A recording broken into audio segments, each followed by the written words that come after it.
I'm Mark Scherer. I'm the CEO and founder of Encompass Life and the host of the Encompassing Life Podcast. And today we have Clarke Tanner on our show.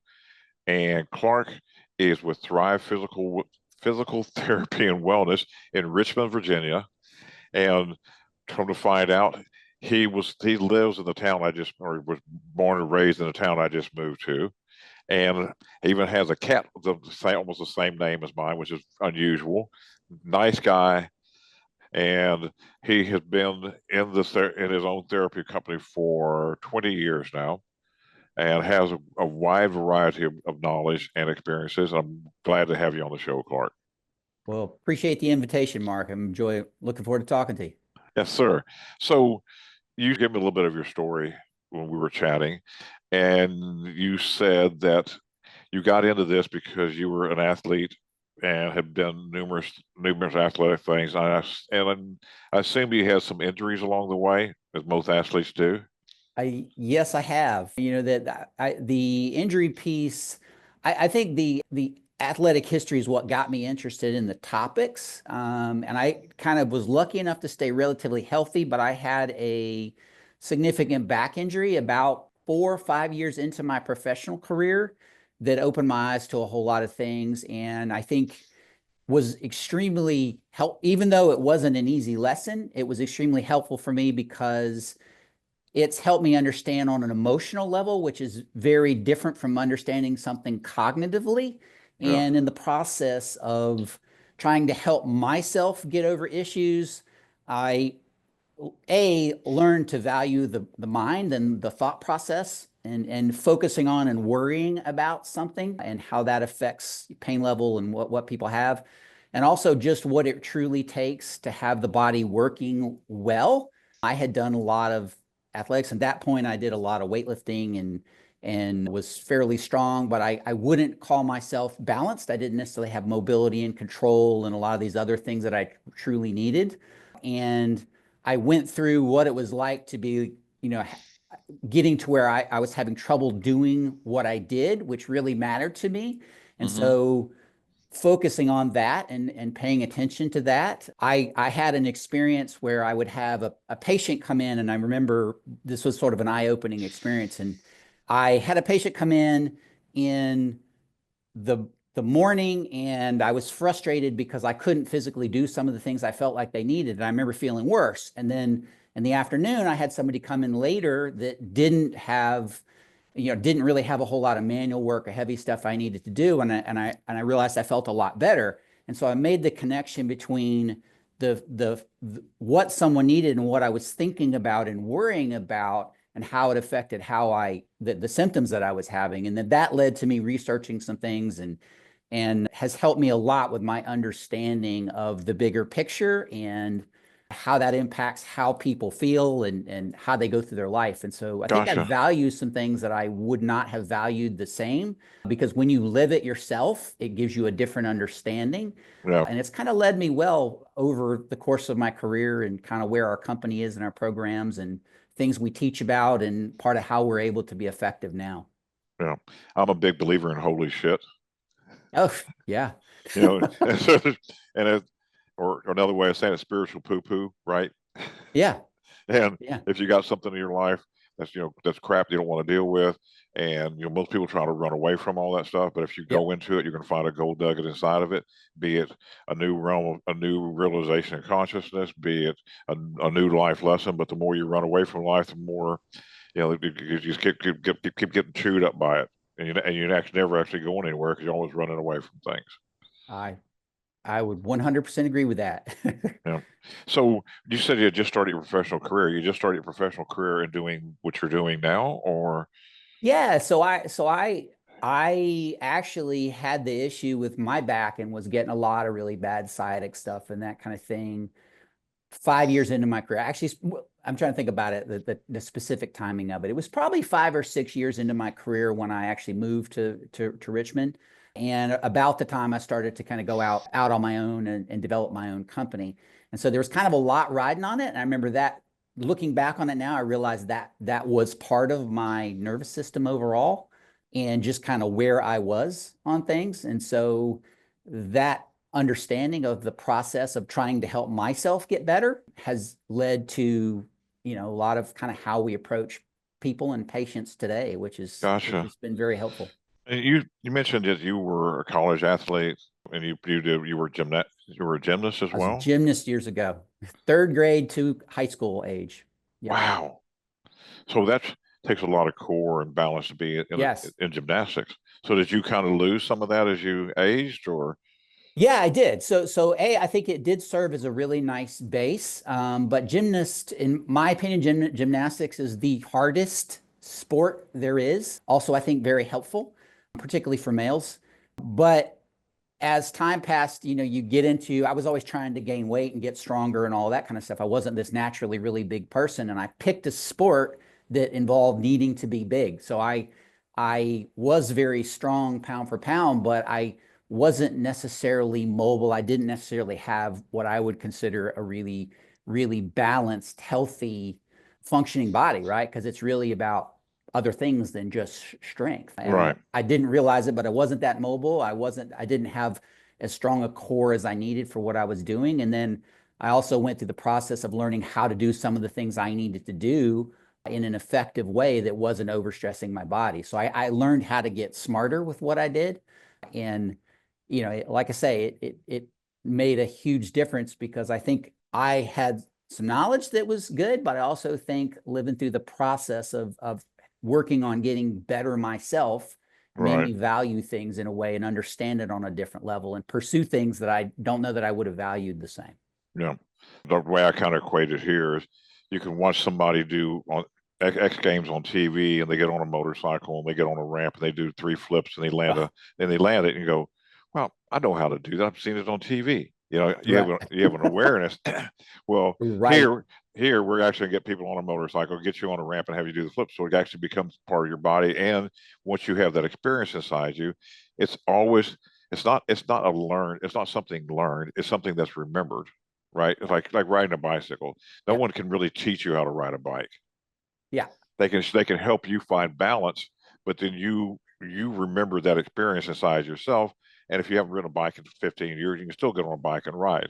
Yeah. Calculus for me was learned. It's like, it's Yeah. like now it's like, what are you talking about, calculus? But Yeah. yeah, to me, there's remembered traits, and then there's traits are done more mentally. When you can really get things embodied, that's the key. Yeah.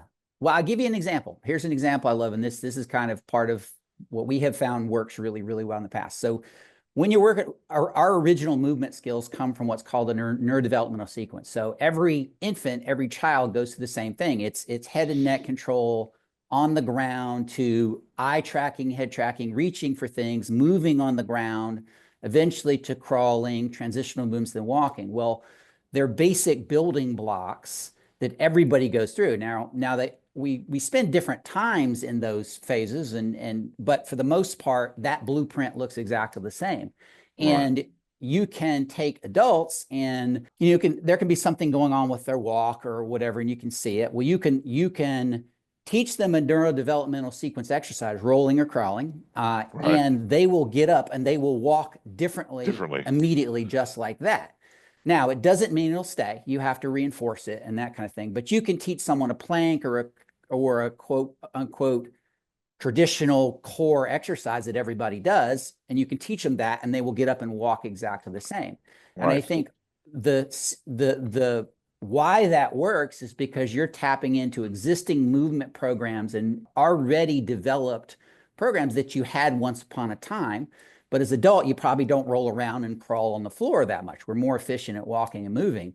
And Right. so, but those taps into those patterns and it helps to reset the system. The body wants to go back to something that's more efficient. But then time, sitting in chairs a lot, injuries, whatever things, it has different things that happen to the body, stiffness, lack of mobility, strength deficits, whatever.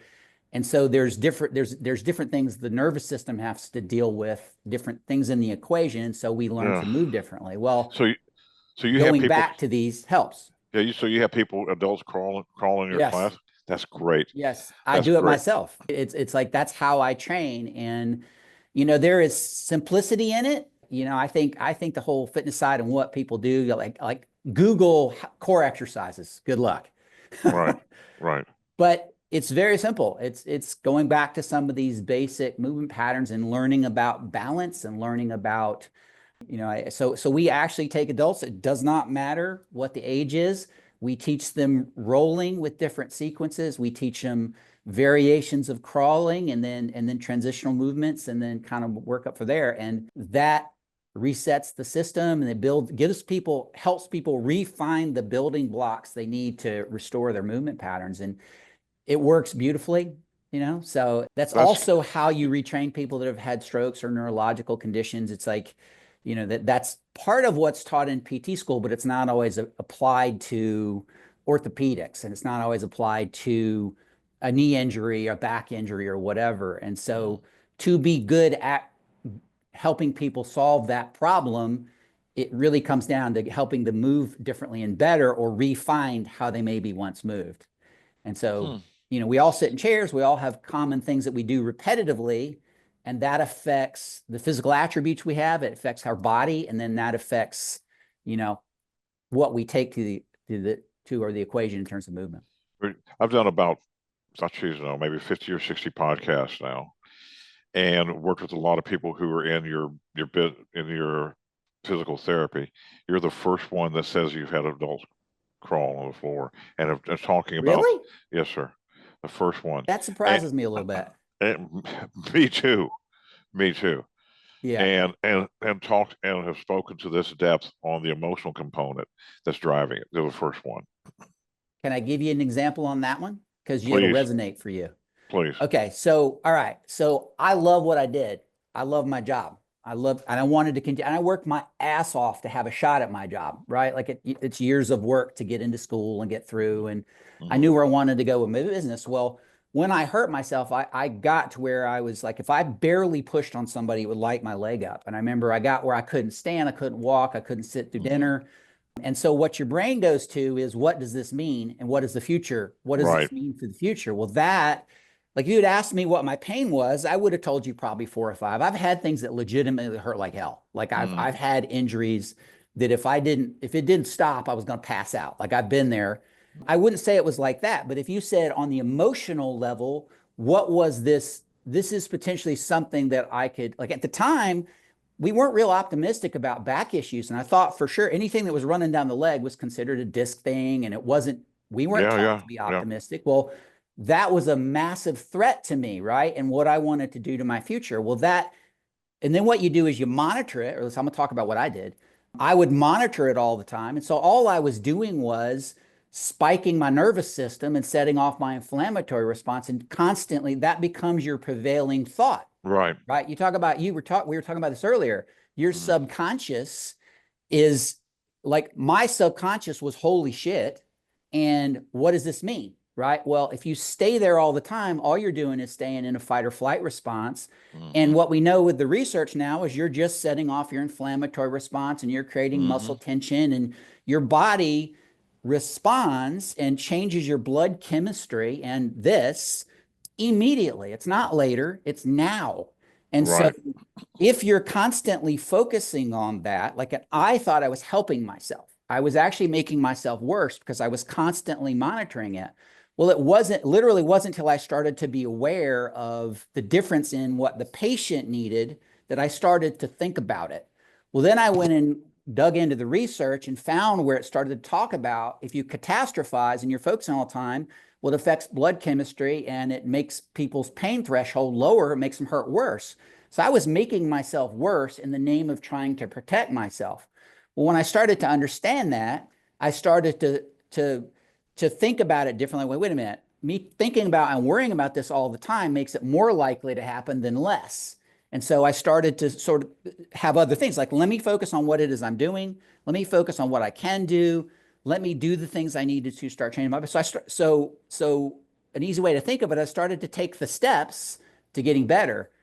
And it was here that happened first. And then I gradually got better, and I stopped being like, hey, I got to be pain-free, to actually have this be something that's positive. And that understanding, eventually things started to go away and I did great. And I've been teaching that stuff for years. And the functional approach and the neurodevelopmental sequence is what I did to help myself years ago. Luckily, I was exposed to it early on, was fascinated with it, and that was helpful for getting my body to work. But the other part is, and I'm convinced that if I didn't start to understand my focus and my thought process and awareness of how that was affecting me physically and the biochemical processes that happens, you will not get better.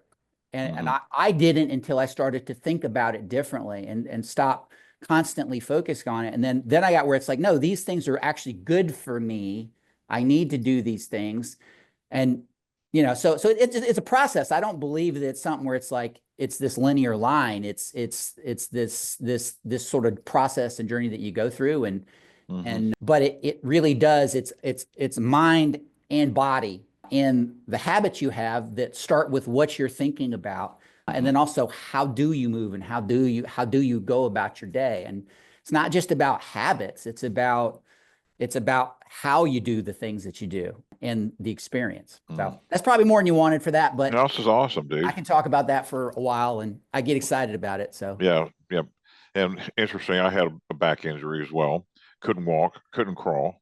Yeah. Had to crawl on the floor on my belly.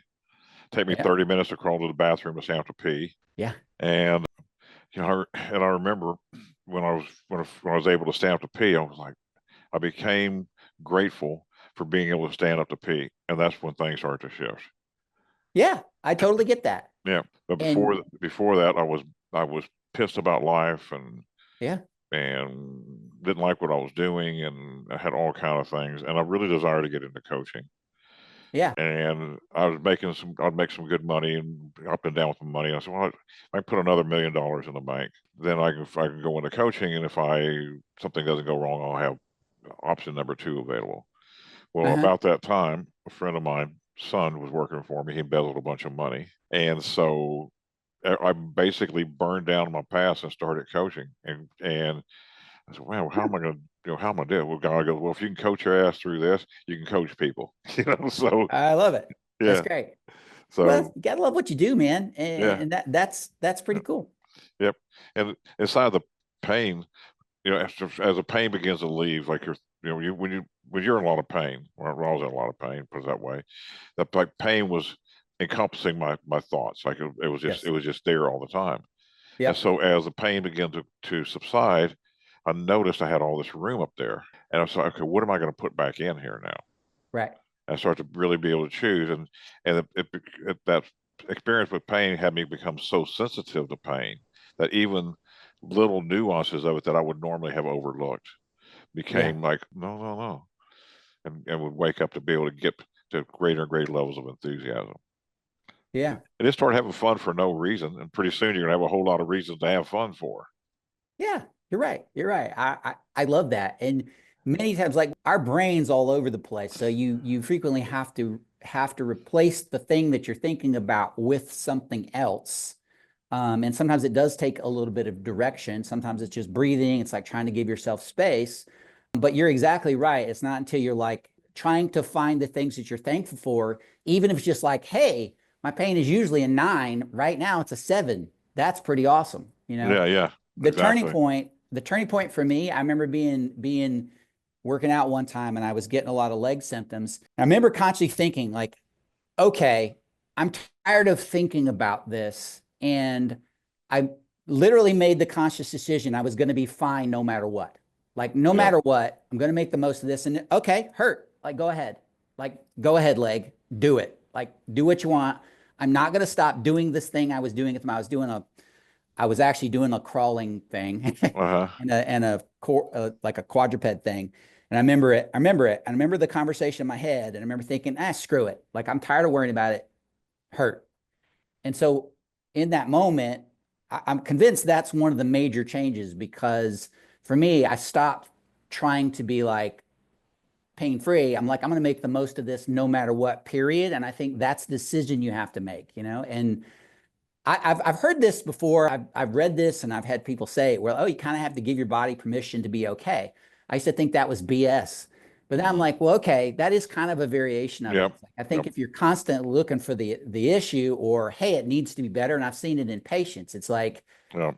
when this happens, I'll do this. It's Yep. not that, it's a process. Right. Like, you don't want to set that bar because it's going to be up and down, and you have to be like, okay, no matter what, I'm making the most of this situation, period, end of story. Yep. That means different things at different times and different stages of the journey, but it does start here. Now, there's a physical part that affects, don't get me wrong, exercise and moving, how you do those things very much affects your brain, but they're not really separate. And I think a lot of times people think of them as being separate. Yep. And if you can't make it okay, make it okay if you can't make it okay. Get it out of something. That's pretty well said. Yep. So, questions. Yeah. You have a brick and mortar store in Richmond. Do Yes. you also work with people online? Because the way you're talking about health, and it's bigger than people coming in and just doing Right. doing things. Do you also work with people online as well? Yes. So Awesome. yeah, so we're trying to expand out. Like I said earlier, to solve an issue long term, particularly when it's been there a while, you have to dig through the mental side of things. You have to work on nutrition. You have to work on sleep. You have to work on, like, we all know we need to have habits, but there's a lot under that umbrella. And so when you work with somebody in physical therapy, we usually get bouts of time that we're able to work with people. And it's direct one-on-one, but we have a couple of different programs. We have what's called, we have two. One is called the Transformation Academy, that's kind of our biggest, most comprehensive. Let's get your habits right. Let's get you thinking differently. Let's work on nutrition, all of that. And that is a coaching program where they go through some weeks of things where there's an online component to that and live coach. And then there's also the Fit to Thrive program, that's our version of fitness that's developed, that's geared around what we just talked about with the neurodevelopmental sequence. And it's about it's fitness with the goal of trying to help people move well and give people the physical parts that they need, because we've seen it in therapy. Like, we show them some things, but they don't necessarily make that part of how they do everything. And so the online program, and it's a combination of online, but it's also live coach at different times of the year, where we're trying to give people the tools they need to be healthy over the long haul and beyond just when they see us in the office. And so we're trying to expand and build on that. And we've had some definite success with it, but I've got more work to do there. Gotcha. So your online coaching, is it all individual, or is it groups, or it's group? Is it? Yeah, it's smaller groups. Like the Transformation Academy, for instance. Well, let me just give you the Fit to Thrive, because we just finished it. So there is an online component where they go curriculum, and it has exercise and things for them to work through in the educational piece. But we also teach them where they sign in on webcam, where one night a week we go through what we call curriculum class, where they go through 8 weeks of structured curriculum around trying to teach them different skills. And then on Wednesday, they actually come to our office live, and we make sure they're learning what they need to learn and helping to modify it for where their body is and that kind of stuff. So on Wednesday, they have to come actually to your physical location. Yes, but we've had people in Florida, we've had people in New York, they're all filmed on webcam. Like, you can't see it, but near me, we have this big room that has a webcam.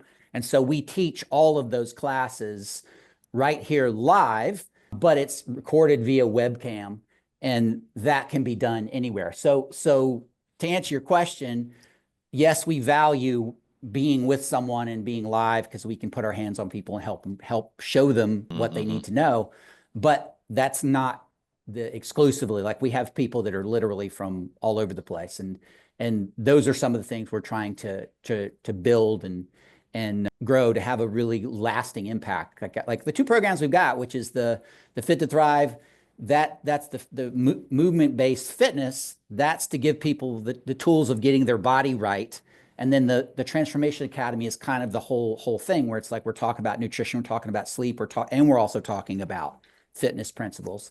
And that is, kind of encompasses all of it. Gotcha.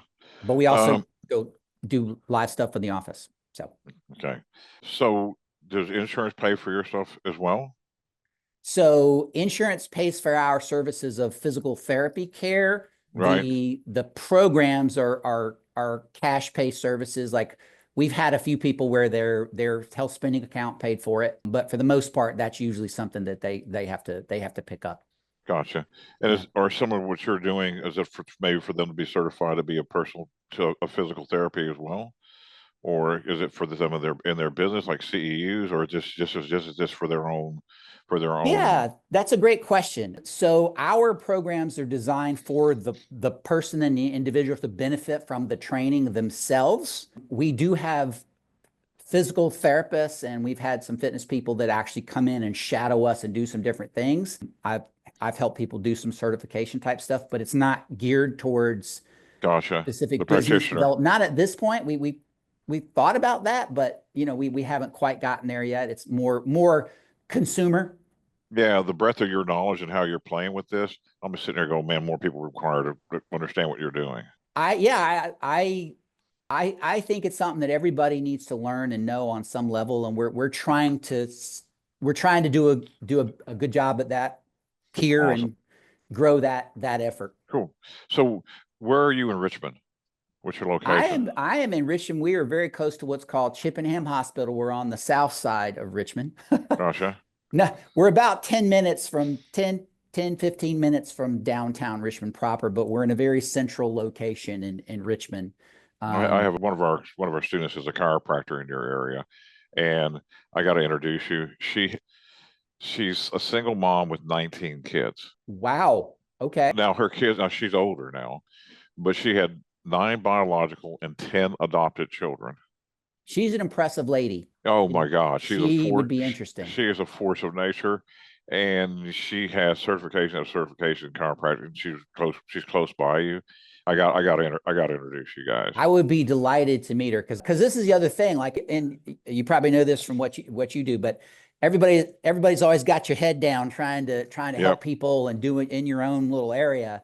And so anytime I hear about somebody that's engaged and excited and doing something different, I love to learn about wherever it is. Yeah. I'll introduce you. She's amazing. Yeah, it's really amazing. Yeah. All right. So best way for people to catch you, to connect with you. Yeah, well, so the best way to connect with me is to get us. You can get us through our website. There's links there in terms of direct access. And it's Thrive Physical Therapy and Wellness. It's thriveptvA.com.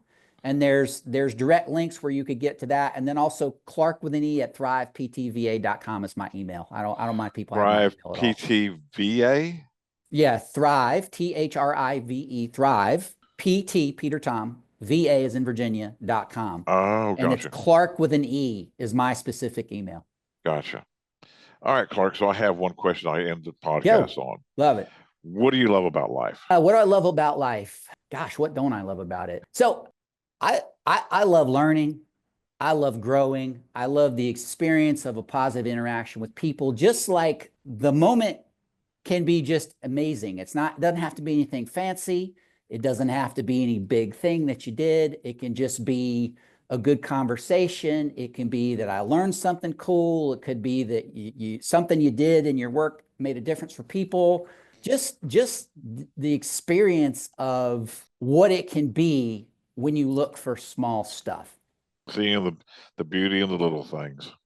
Yeah. It's just being able to enjoy the little things. And I have an appreciation for that because of, I think because of, some experiences I've had and working with people. A lot of times it really is just little small things. And not to get off on a tangent, but I had a retinal detachment a couple years ago and that was a surprise and had to go through some stuff. And so what it really gave me was an appreciation for when you are able to pursue and work on the things that are important to you, whatever that is, whether it's walking with a friend, whether it's working towards a business goal, whether it's working towards whatever, getting to exercise, it is a doggone good day.